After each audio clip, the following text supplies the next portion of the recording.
Hi everyone, it's Dr. Ramani. So let me start this video with a question. I'm imagining for a lot of you, you've had more than one relationship breakup, right? I want you to think about a breakup you've had in a regular, somewhat healthy relationship, and the breakup you had in a narcissistic relationship. Which one was harder?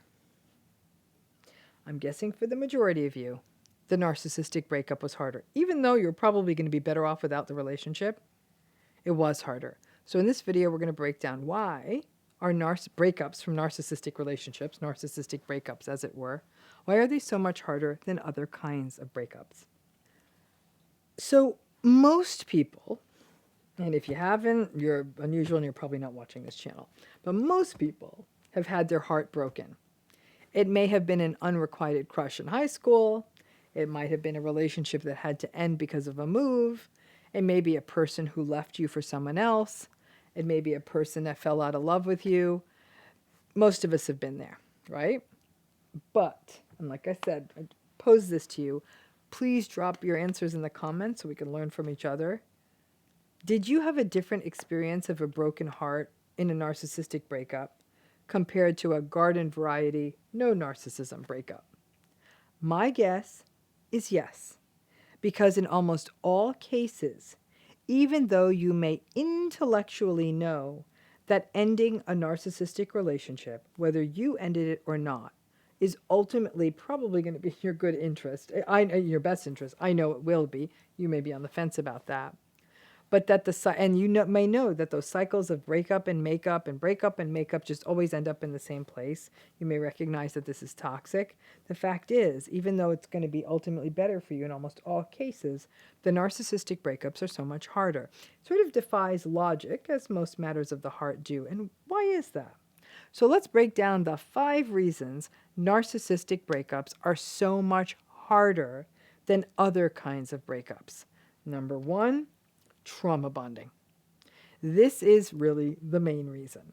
In a normal relationship, normal, healthy, no narcissism relationship, you may have met, fallen in love around things like shared interests, enjoying your time together, compassion, empathy, all that. But even in a healthy relationship, you may still grow apart. You may miss them. But it's not the whole mess of the trauma bond. Narcissistic relationships, when they end, are like a severing of this trauma bond and can feel like primal abandonment, like cutting off one of our own limbs. And psychologically, it might feel that painful. And then add to that the trauma-bonded cycles often begin in childhood, a reflection of wanting to win over an unavailable, disinterested, or detached parent. A cycle that was once wedded to survival. So when these relationships don't work out, it is raw, and the loss feels almost like an infantile loss of losing something we believe we need to survive. The hot, cold, up, down, good, bad cycles of the narcissistic relationship mean that we are always waiting out the bad days, waiting them out, and the good days do show up and they keep us in the game. The idea of stepping out of that cycle can feel overwhelming. Stepping out of that hope can feel absolutely almost like abandoning yourself.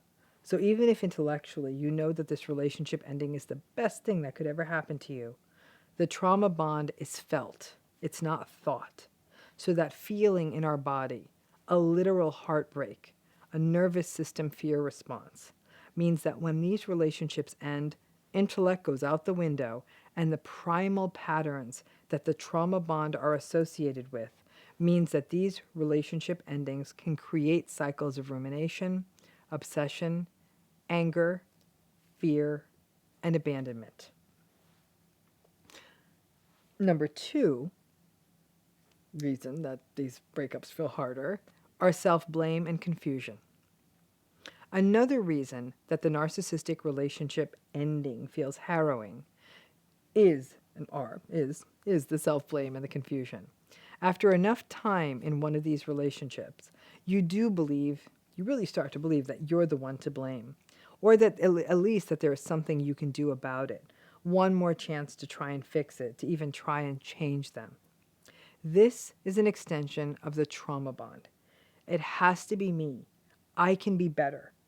I can be everything they want. On top of that, the confusing and manipulative cycles leave us confused while we are in these relationships. So when it ends, that same confusion leaves us wondering if this was our fault.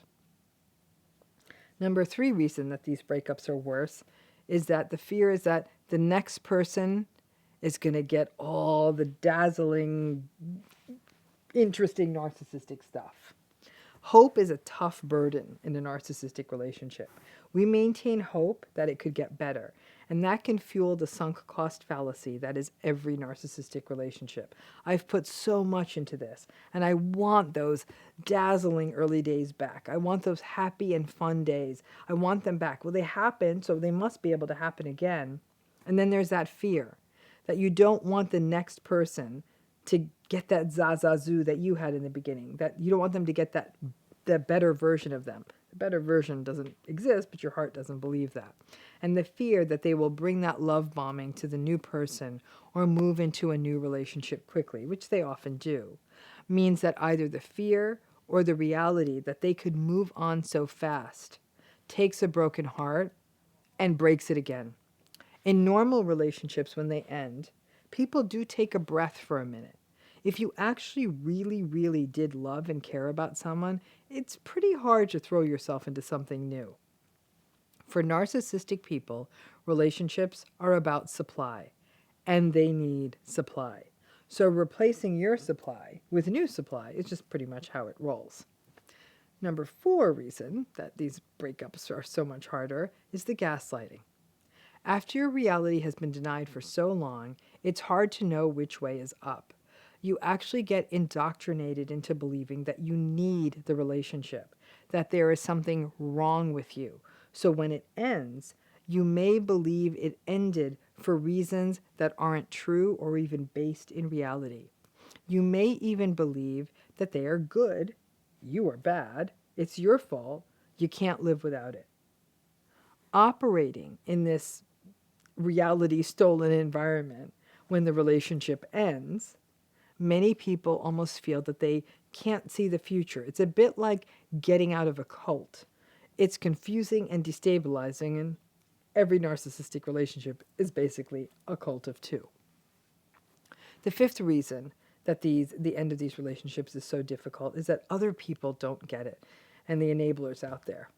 The narcissistic person is no fool. In fact, they're often quite smart. They are actually good at not only doing a number on you, but often rallying and currying the support of others. So when it's over, many people may find that they aren't able to find the shoulders to cry on or lean on, and may find that the narcissistic person is actually getting more support than you are. That not only doubles down on the confusion, but it can feel hurtful. People may even blame you if you get into a cycle of breaking up and making up, which is to be expected in any trauma-bonded relationship. Or people may think it must be you, because the narcissistic person is so charming, so charismatic, and so well put together, and you're the one that's so upset. There are broken hearts, and there are broken hearts. While it is never healthy to have a pain competition, one person's broken heart can't say theirs is worse than another person's. I gotta say that the broken heart of a narcissistic relationship is at a whole different level. It's the broken heart where the confusion, hope, self-blame, and rumination just carry over into the post-breakup phase. It's a broken heart where you find yourself continuing to view yourself in a negative lens rather than through a self-compassionate one. And if you have been through a normal breakup and a narcissistic breakup, you definitely know the difference. The broken heart of a narcissistic relationship ending is not just a broken heart. It's the theft of your identity, of reality, of your perception, your experience. And it's an experience of hollowing out like no other.